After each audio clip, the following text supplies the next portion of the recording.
Hi, good morning, everybody. It's nice to see a lot of people in the room this morning.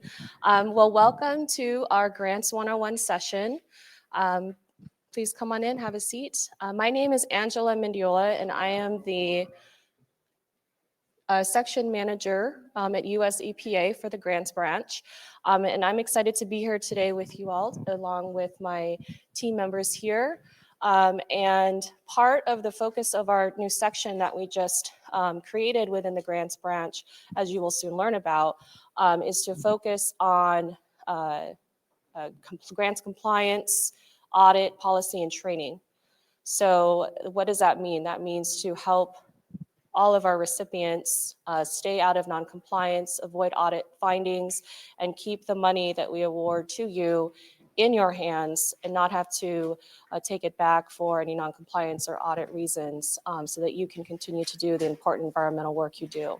So part of that is trainings like these, one-on-one direct assistance, grants outreach, et cetera. So we're happy to be with you all this morning. And with that, I'm going to go ahead and pass it over to Katia Brez to kick us off. Thank you. Good morning, everyone. My name is Katia Obrez. I am a grant specialist with the EPA Grants branch. I'm happy you all made it to our very early morning session.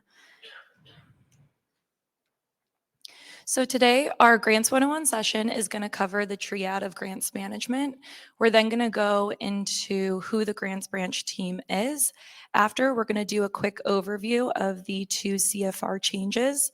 From there, we're going to discuss a little bit about the compliance assistance program from both the EPA and tribal perspective. And then we're going to end with tips to avoid grant award delays. Before we get into the session, I did want to go through some housekeeping rules. The first being to please hold all of your questions for the end of this session. We have a very jam-packed agenda, so we want to make sure that we get to all of the topics we have here in our presentation. So after the session, we'll have a Q&A for all of you to ask your questions. And if we don't get to your question, feel free after our session to come up and ask us any questions. For anyone who is joining us online, we do have some staff who is monitoring the chat, so they'll be answering all of your questions in real time. And then as always, if you have any grants related question in a couple hours, weeks, months, you can always reach out to your EPA grant specialist and they'll be happy to help you.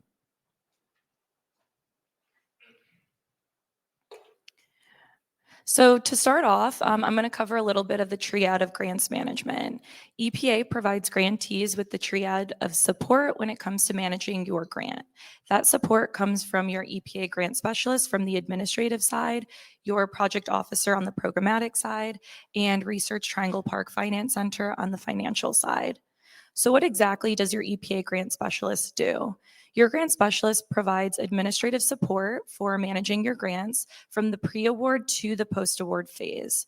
So when you're applying for your grant application, the grant specialist will ensure that you're submitting all of your required forms with that grant application, which will help ensure that your grant is not, or your application is not delayed in being granted. In addition, they'll also review your application and your budget to ensure it adheres to the federal regulation. Once your grant is awarded, your EPA grant specialist is there to ensure that you're submitting your required forms on time, whether that be your federal financial report or your Maybe-We-Be report, if applicable. They're also there to assist you if you need any types of trainings, any resources, if you have questions on particular items, if you have any post-award changes to your grant, they're there to help you with that throughout the way. So an example of a grant specialist assisting you in post-award would be if you wanted help understanding exactly what your grant award states. Your grant specialist can go through your grant award every page to ensure that you understand what that binding document is stating. So if you don't understand your administrative terms and conditions, your general terms and conditions, your EPA grant specialist can go through that, kind of focusing on some areas you might find useful. When it comes to Research Triangle Park Finance Center, that is the financial support that you'll receive from EPA. So Region 9 has one financial specialist. His name is Iqua Johnson, Wen, also known as AJ. He was here last year at Tribal Conference, if you remember him. He had a great presentation on ASAP and drawdowns, but that's the real focus of Research Triangle Park Finance Center. So if you have any questions regarding ASAP, how to access your account, maybe you want to add someone new to your account, your financial specialist at Research Triangle Park Finance Center can help you. They're also monitoring your drawdowns over there. So if you have a large drawdown, you might hear from Research Triangle Park asking a couple more questions about it. And then finally, you have support from your project officer on the programmatic side. You're probably most familiar with your project officer since you work pretty hands-on with them, but the project officer is there to provide programmatic support throughout the life of the grant, such as providing technical assistance, reviewing progress reports, and ensuring that the programmatic terms and conditions are adhered to. Now that we're a little bit more familiar of what an EPA grant specialist does, we wanted to introduce or reintroduce you to our Region 9 Grants Branch team. So on top, we have Carolyn Trong, who's our Grants Management Officer and also our award official. And then we also have Angela Mendiola, who started off this presentation, who's our Associate Grants Management Officer. Underneath Angela, we have all of the EPA grant specialists on our team. So you might find some of these names familiar if they're your grant specialists, and we also have their contact information. So in general, all tribes have one assigned grant specialist, aside from Navajo Nation, who has two because of their large size. So despite whatever grant you might have questions on, you will have the same EPA grant specialist to ask those administrative grant questions to. So if you're unsure who your assigned grant specialist is, you can refer to page 1 of any grant award that you have. So circled in red is where your grant specialist's name will be, as well as their contact information. So that's super useful. Again, if you have any questions relating to any of your grants, that name will be the same for all awards on page 1.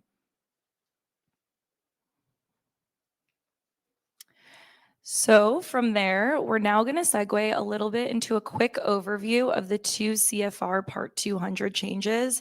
This is a pretty hot topic because they just went into effect October 1st, and it's affecting all grants that have been signed by the award official on or after October 1st, 2024.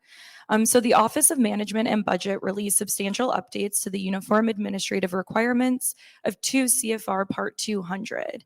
These are some of the most extensive revisions that have occurred in the past 10 years. So the reasoning for these revisions is, one, to reduce the burden for both grantees and EPA. In addition, the changes aim to use more plain language to clarify complicated sections so they're a little bit more digestible. And then finally, these changes are to improve federal financial assistance management. OGD, the Office of Grants and Debarment, had a webinar a couple of weeks ago that I think I've talked with a couple of you that you've attended. That was a great resource, and that covered all of the changes with 2 CFR. I'm just going to cover a couple of them. So I do want to note that this is not all of the 2 CFR Part 200 changes that I'm going to cover, just some of the most prominent that we thought we would touch on today. And then again, before I go into the changes, I do want to caveat that these updates affect all grants that were assigned by the award official on or after October 1st, 2024. So one of the biggest changes was 200.317 regarding procurement by states and Indian tribes. So now when conducting procurement transactions under a federal award, a state or Indian tribe must follow the same policies and procedures it uses for procurement with non-federal funds. This is as long as the procurement conforms to applicable federal law and federal procurement standards. So in addition to following your own policies and procedures, a state and tribe must also comply with the following: complying with small, minority-owned, women-owned, veteran-owned businesses and labor surplus area firms, domestic preferences for procurements, procurement for or of recovered materials, and contract provisions. I wanted to note that although the procurement section within 2 CFR was updated, many of the procurement definitions still remain the same. So even though the procurement section was updated, something such as the micro purchase threshold still stands at 10,000. Other notable changes are the audit requirements. So now a single audit is only required for a non-federal entity that expends $1 million or more in federal awards during the non-federal entity's fiscal year. So this value increased from 750,000. I highly recommend if you think you might be in the middle between 750 and 1 million. You double check to see if that single audit is still a requirement now for your tribe. In addition, the equipment threshold has increased. So the equipment threshold used to be $5,000. It's now $10,000. And that is for any cost for per unit good. So that might affect now moving forward when you're budgeting, how you classify what's equipment in your budget. As a result of the equipment threshold changing, the supplies threshold has also increased. So now any item that has a per unit acquisition cost of $9,999 is considered supplies or less. So 10,000 or more is equipment, and then 9,999 or less is supplies. Another notable item is indirect costs. So the indirect cost de minimis rate has increased from 10% to 15%. As a result of that, the GPI, EPA Grants Policy Issuance 1802, has been updated. So we highly recommend you review that because it has more information regarding these changes with indirect cost. And then finally, the modified total direct cost base definition has been updated. So if your tribe uses the modified total direct cost base to calculate your indirect cost, these changes will affect the way that you calculate indirect cost. So now up to the first $50,000 of each subaward can be included in the modified total direct cost base. That value is increased from 25,000. If you have any questions regarding limitations on how you should incorporate contracts into your modified total direct cost base, you can always refer to your negotiated indirect cost rate. And then just another note, since the threshold for equipment has also changed, that may affect how you calculate your modified total direct cost base, since equipment cannot be included in that base. So just to know, but most of these changes were really so your base, how you calculate your base would increase so you could capture more of your indirect costs. If this is something you're interested in, right after this session, we have an indirect cost 102 session from the grants branch team that goes a little bit deeper into the 2 CFR changes for indirect cost. So you may be wondering, how do these 2 CFR changes impact existing and new grants? So as mentioned, these revisions affect all grants that have been signed by the award official on or after October 1st, 2024. If you have any grants that have been awarded prior to October 1st, 2024, then they are still governed by the regulations at the time that the award was signed. If you have an existing grant that may receive incremental or supplemental funding in the future, EPA's current policy is that the new regulations will apply once that funding is processed. If you're curious to figure out when your grant was awarded, again, you can look at page 1 of your grant award document, and up on the right side where it's circled in red is where you can see the date of award. So that's when the grant was signed by the award official. So if that date is before October 1st, 2024, then your grant is still governed by the old regulations. And then I just wanted to provide a couple resources that we have for you all, since these are pretty big changes going on.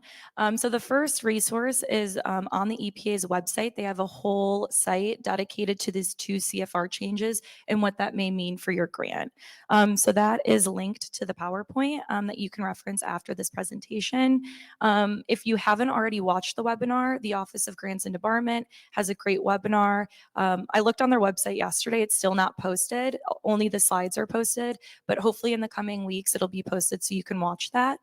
And then we also have linked the Office of Management and Budgets, Uniform Grant Guidance 2024. That really talks about all the changes that the 2 CFR 200 changes entail. So that goes through each one, since I only covered a portion of them. And then finally, as always, current recipients should work with their grant specialist in coordination with the project officer if they have any questions about how these changes may affect their grants. So with that, I'm going to pass it off to Matthew Knoll, who is our compliance assistance lead, who's going to talk a little bit more about our compliance assistance program. Thanks, Katya. Good morning, everyone. If I notice we have some folks standing, there are some free chairs here in the front and scattered out. Please feel free to come on in and take a seat so you can see the presentation if you'd like. All right, so my name is Matthew Knoll, and I'm, as Angela mentioned in her introduction, our new section is focusing on compliance, audit, policy, and training. So one of the big pieces of that is our compliance assistance process. And so what my job is, I'm the grants compliance lead. So what I do is I work with recipients who may have an audit finding, may have an issue with a drawdown, may have lack of supporting documentation for work that's been done. So what I do is come in and work with you to ensure that if there was something going on, a mistake was made, things were not reported on accurately, then I can help work with you before it gets to a bigger problem. And that's really the goal. Now, obviously, there's some things I can't help with. If it's waste, fraud, or abuse, that's something that we can't work on. But if it's just normal grant activities that maybe we've had some issues, staff turnover, things like that, drawdown issues, reporting issues, we can work on that early and often to make sure that if you do get audited down the road, if you have a long-term grant, that we can start working on that early. Let me grab the slide here. So what is the compliance assistance process? So we kind of work on it in a couple of different levels. So what we call informal resolution is this is not a non-compliance issue. This would just be, like I said, you're having difficulties with staff turnover and reports haven't been sent to EPA, whether they're administrative or programmatic. You have a drawdown. Maybe you accidentally drew too much money and you want to know how to fix that. Maybe your grant just got off track, like I said, for some reason. So that's informal resolution. We work with your project officer, your grant specialist, and myself to meet. We can do virtual meetings, on-site meetings if possible, meet at conferences, RTalk meetings, things like that, to really work on getting this issue resolved very, very quickly. After that, it becomes more, when I kind of step into it, what we call compliance assistance. So that's when we've identified a need, whether that's a staff shortage, some sort of grant deficiency that we know that we can fix without it becoming a non-compliance or further audit issue. So at that point, it's still we're not considering a non-compliance issue. That's something we want to deal with at the very last resort. And during the compliance assistance process, that's when I get more involved and I can help facilitate meetings between EPA, program, grants office, RTP finance. And I can also work with your tribal administrative or financial office, so we can bring whoever needs to be at the table together to talk about those issues. After that, it kind of gets into the non-compliance phase, and that's where we don't want to go. And that's where, if recipient hasn't been responsive to setting up meetings, the issue hasn't been resolved, there's been no communication, things like that.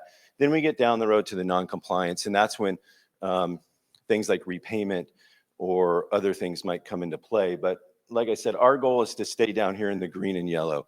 And so far, for this year, that's our goal. We don't want anything to get to the red. So I'm here to help. The rest of the grants office is here to help, your project officer. So please reach out.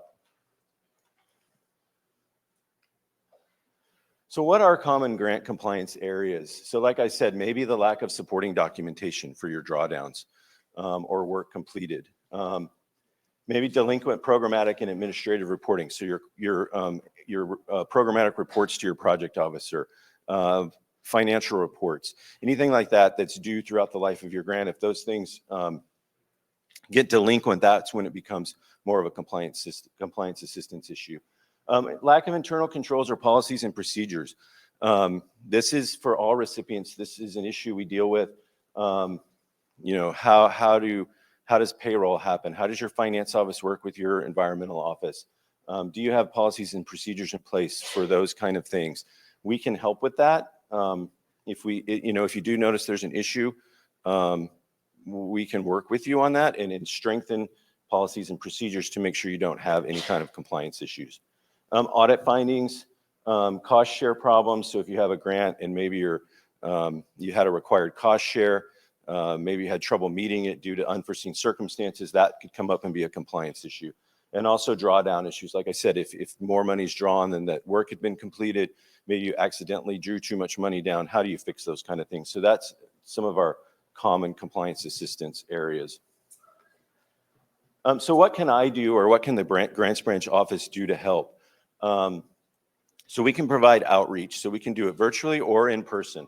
I'm pushing right now for as much travel dollars as I can. They're always light, but I am happy to travel if we can get approval to meet on site so that we can talk through any grant issues or any financial issues. And like I said, meet with not only the environmental staff, or I can also meet with your financial staff and we can have those discussions. We can offer technical assistance training, whether it's indirect cost, budgeting, things like that. Coordinate meetings, like I said, with EPA programs and financial offices. Work with tribal financial or administrative staff, like I mentioned. And then we can provide solutions for compliance issues to make sure you stay in good standing. And that's the ultimate goal right there, is to catch these things early and work together collaboratively so that we can stay away from that red non-compliance. So the keys to success are pretty basic, I think. Communicate. Please communicate early and often with your project officer, grant specialist, if you have any financial issues, with RTP Finance. Katia mentioned AJ, our financial specialist, is here to help for any ASAP issues. Collaborate. So we're here to help. It's a lot easier if I know that you had a drawdown issue or an issue with your grant right when it happens than maybe after the grant closes.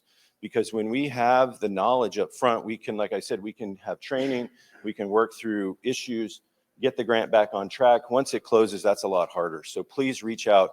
I'm not here to be the bad guy. I want to help you first before it gets down the road. So please always reach out, because I'm here to help. And then document. Please document everything, reporting. That's that internal control piece. So that's always going to help if we come in, if we have an issue where maybe there was a draw issue or a reporting issue. If you have all your documentation lined up, that's going to be a lot easier to work through and get through that problem. Okay, so this is just a little for fun. I know it's early for quizzes, but these are some of the things that might come up in a non-compliance situation. So when is a federal financial report and programmatic report due once the grant ends? 30 days. Before your next grant is awarded, 120 days, or a final report is not due. Yes, correct. All right, second question. What should you do if you realize that too much money was mistakenly drawn down through ASAP? Should you hire additional staff? Should you contact your grant specialist and RTP Finance to find out how to correct? Should you go to the beach? I think that's the Wait until the grant ends to discuss. Yes. And the final one, what should you do if you determine that some of the work plan components of your grant will not be met due to unforeseen circumstances? 1, draw the money down. 2, let all environmental staff take a vacation. Notify your PO and grant specialist, or do nothing. I think that one's pretty simple. So yeah, so those are kind of simple this morning, but that's the kind of things that please reach out for. I know they sound simple, but if we can, if you're not going to meet your grant deliverables, or if you have a drawdown issues, reach out immediately so that we can start talking about these things. And so I just wanted to have, I know I'm going to bring Joe Weir up to give a little tribal perspective.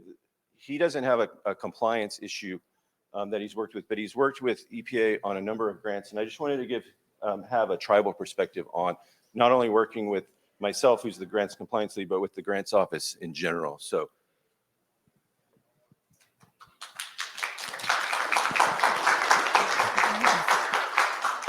Hi, good morning. My name is Joe Weir. I work with the EPA Nation of San Isabel as their environmental director. One of the biggest things that I can recommend for anybody in here, especially new staff, is don't be afraid to contact Matt. Don't be afraid to contact a grant specialist. They are not the bad guy. They are there to work with you. No question is a stupid question.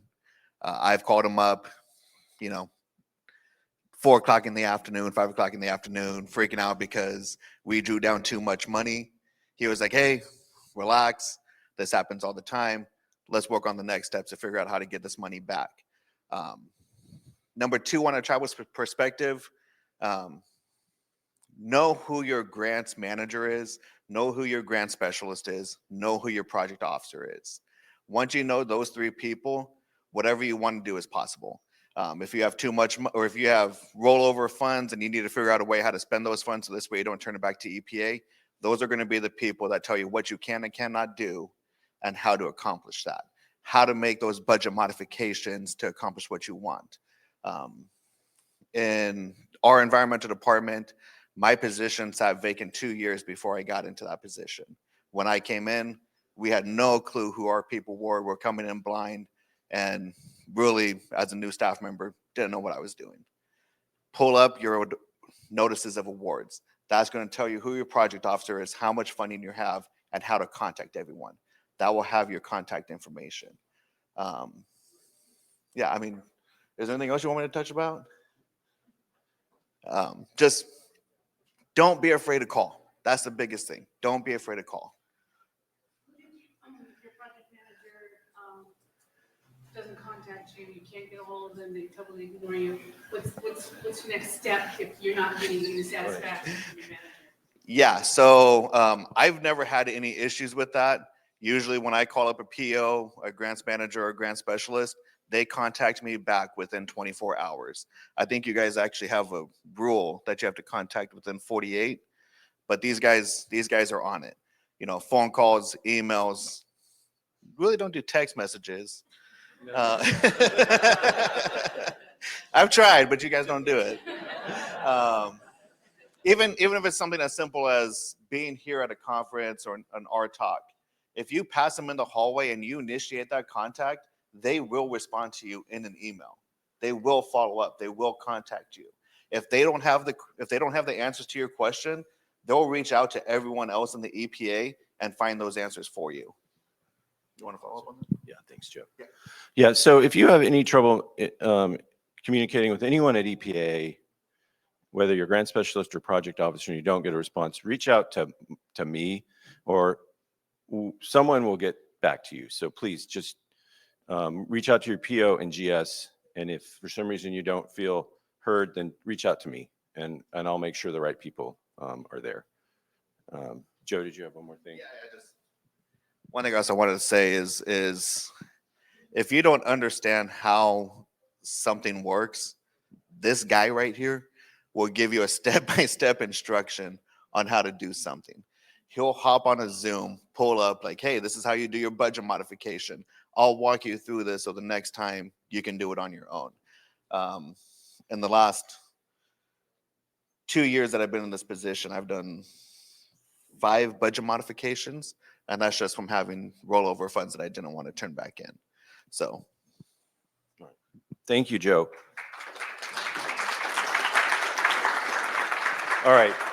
Again, if you have any compliance questions the rest of today or tomorrow, I'll be here, or please reach out to me at any time, and I will we'll work on the problem. So thanks, everybody. I'm going to now turn it over to Carla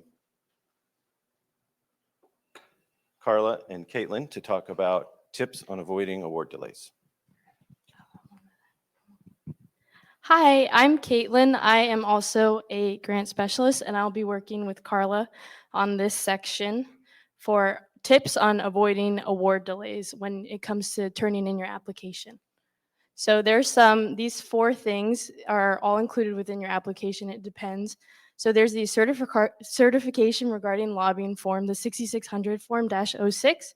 And this form is required when your cumulative federal funds exceed the $100,000 threshold, and this requires a signed certification regarding lobbying.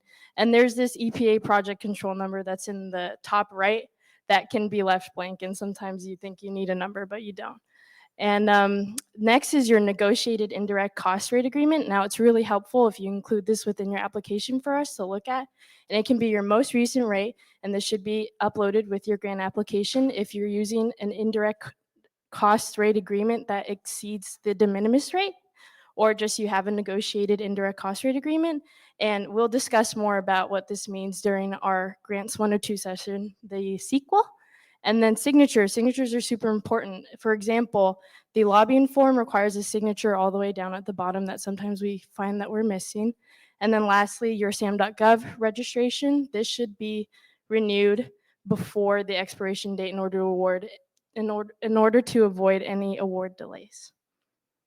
And here's your sample of an indirect cost rate agreement and what that'll look like. And then here's an example of the certification regarding lobbying. And again, that top right corner, you can leave blank. You don't need a number there. And then a signature at the bottom. Now I'll hand it off over to Carla. Hi, everyone. I will be focusing more on the budget side of your grant. So these are just tips that that we saw this year that could be helpful for next year if you guys want to use these. What should go into others? So the category is anything that doesn't fit into supplies, equipment, or personnel. So these will be your software licenses, insurance, rentals, equipment, car maintenances. So anything that's useful for the project that doesn't fit in any part of the other category will be considered in other.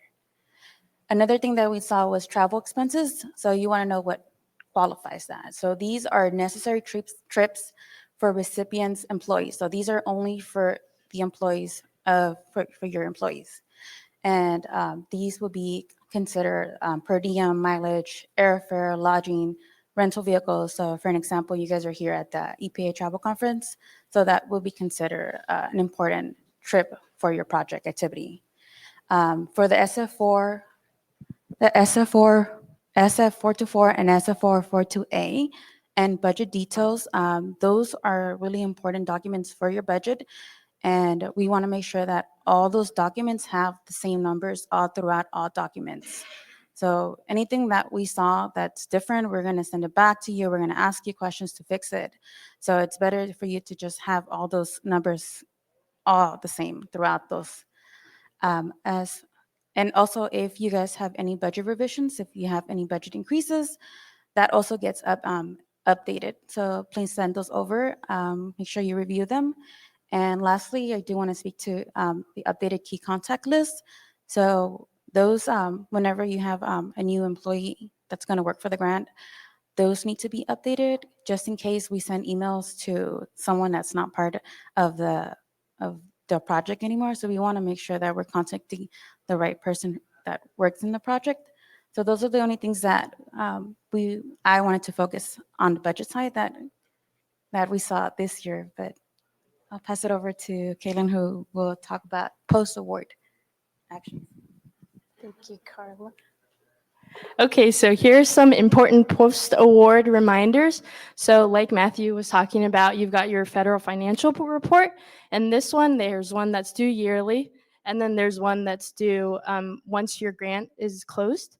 So the interim federal financial report is again due yearly, and your final federal financial federal report is due 120 days from your project end date.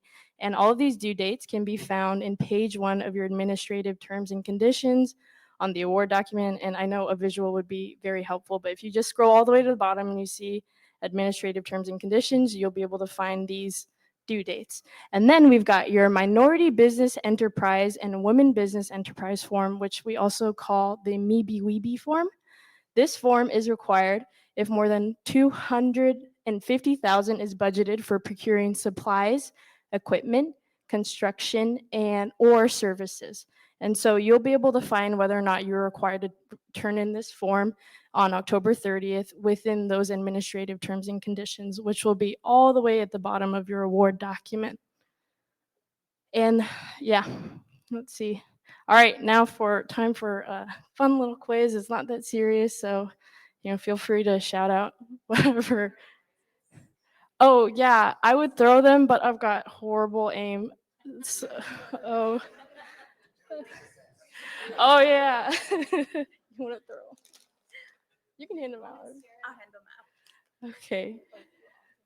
Alrighty, so your first question, what is required for every new grant application to avoid delays?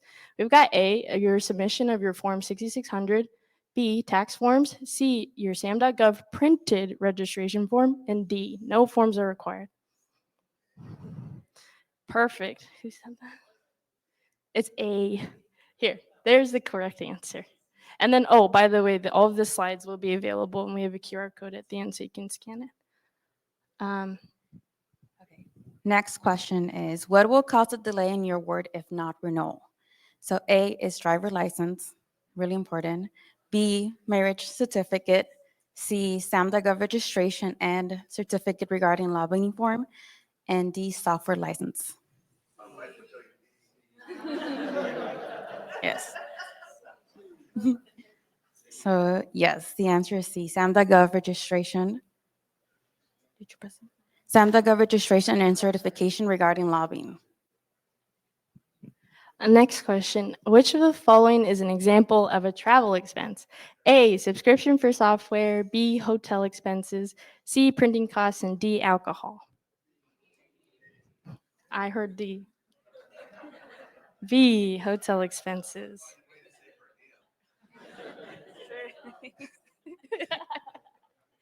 Next question is, which of the following forms should be revised if your federal funding amount increases? So A, key contact form, B, negotiated indirect cost rate, C, SF4424, SF424A, and budget details, or nothing? Correct. Okay, true or false? The SF424, SF424A, and budget detail in the federal funding application must all have the same dollar amounts in the totals. Very good. Okay. Now we've got, I think, some time for questions and answers, if you have any. And then here's some resources and a QR code, and you'll be able to click on all of these links if you scan that QR code.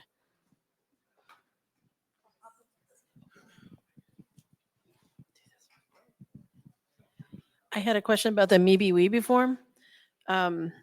So the slide that said it's required if you have $250,000 in supplies, other things. Yeah, oh, go back. Yeah, there you go. Supplies, equipment, construction, or services. I guess we never have that much, but in those categories. But is that over like the 4-year period of gap, or is that annually?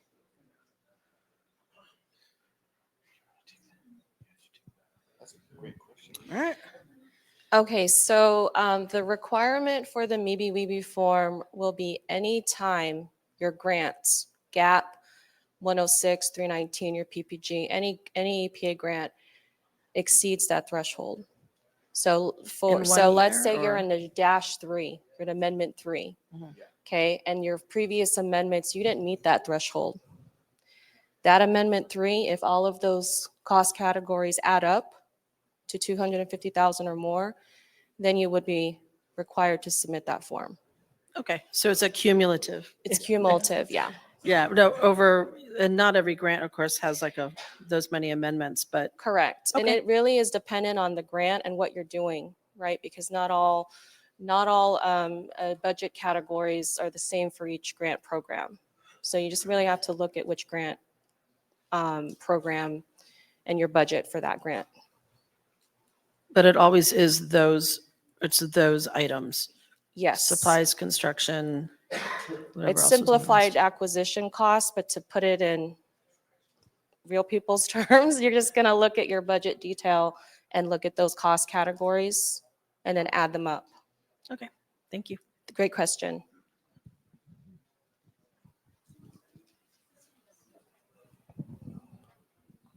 Did we do that great a job and we answered all your questions? All right, we got two. I'll pass it over. Or do you want to? We have two, yeah. We'll get to you. For the audit threshold, it's 750,000, I believe, was what I saw. And is that cumulative too, or is that just a one-off per award? So it increased to 1 million, if we could Okay. go back to that slide. And that is for all of your federal funding.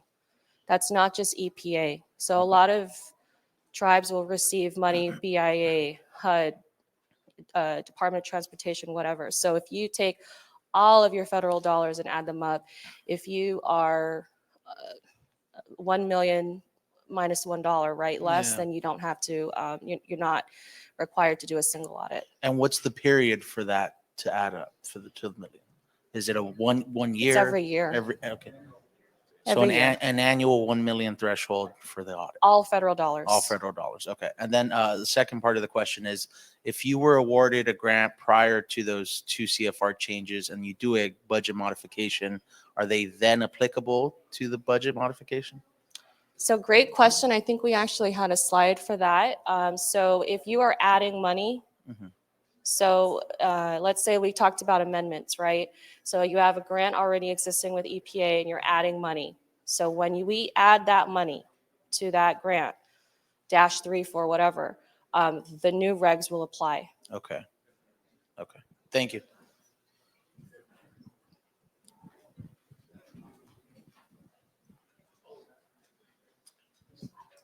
This might be getting into the weeds, but earlier on you had touched on purchases threshold, and I wasn't familiar with that.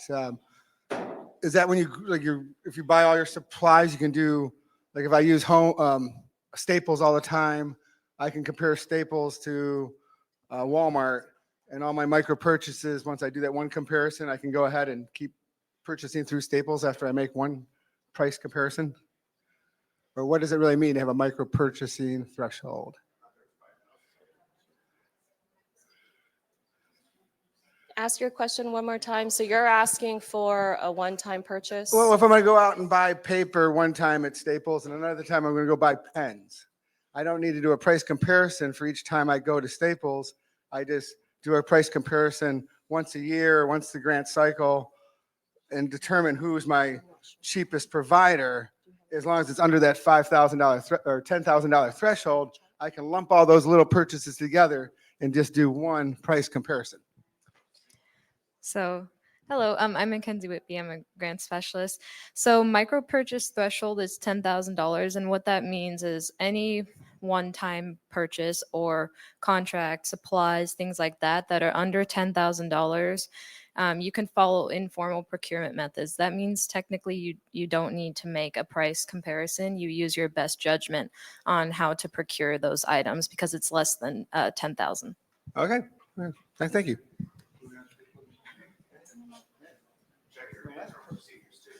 Yes, according to the tribal procedures. All right. Any other questions? Do we have one more? Wait. Carla. Hi, thanks for the presentation. Brianna Hernandez with the Bishop Paiute Tribe. Hey, Caitlin.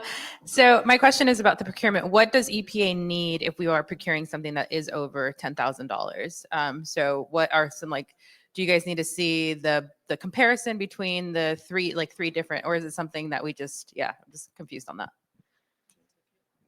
Yeah, so anything over the micro purchase threshold, yeah, if you have bids, 3 bids, things like that, have that documentation available. And that just gets submitted to our PO, and then they then, So you need to follow policies and procedures and these requirements, right? And we're not going to ask you submit it to us, but that is where documentation internally is really important. If you're being audited, this is why we're here today, right? To avoid non-compliance audit findings. That is a major audit finding. If you get audited and they find out that you did not have documentation for the 3 bids, for example, or follow your own internal policies. So if we ask, however, grant specialist or project officer, we can ask. We can say, actually, can you show us the 3 bids if we feel like that is something we need to move forward for whatever reason, prior approval, whatever. But my suggestion is that you document it for your own records. okay, so it's just, and it stays internal until if you get audited. Okay, got it. Thank you. Or we ask. Or we ask. Okay, awesome. Thank you.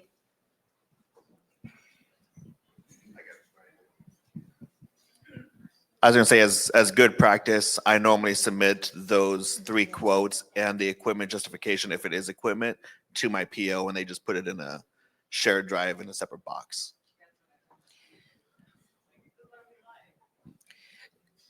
And that might, yeah, and that might be required for prior approval.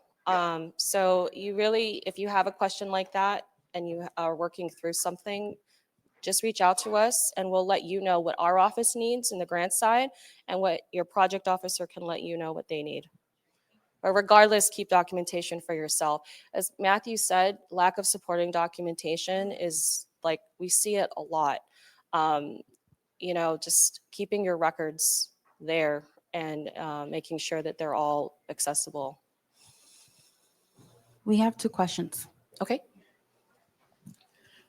Does EPA have a kind of any good resources, one-stop shop for locating maybe weebies, For locating maybe weebies? finding eligible contractors or vendors? That is a really, really great question. So I don't know if we have that available at this time, but that we might through maybe our headquarters office. So if it's all right, let's follow up. Then I can get back to you. One of us can get back to you on that. Awesome. So I have not worked on an EPA grant. I've only worked on Bureau of Reclamation grants, but I'm assuming this question applies to EPA grants too. So I know when you're comparing the 3 bids for certain types of consulting services like engineering, you can take qualifications into account when you're picking between the 3. Can you talk a little bit more about that? I know under some circumstances you have to pick just the most competitive bid, but then there's some situations where you can use a more qualitative approach. But I was never actually really sure what, like, is it if someone has a PE, you can weigh that more heavily, or what does that look like?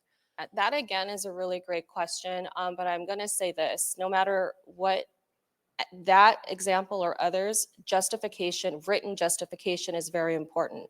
So whatever your decision and methodology is for making that determination, document that. How did you come up with that, with the winner of that bid, right? Maybe it's not the lowest cost, but maybe you had to make some considerations. Maybe they are closer, right? Maybe you're saving travel time or shipping time, whatever it is. So documenting how you came up with that decision, the justification and methodology.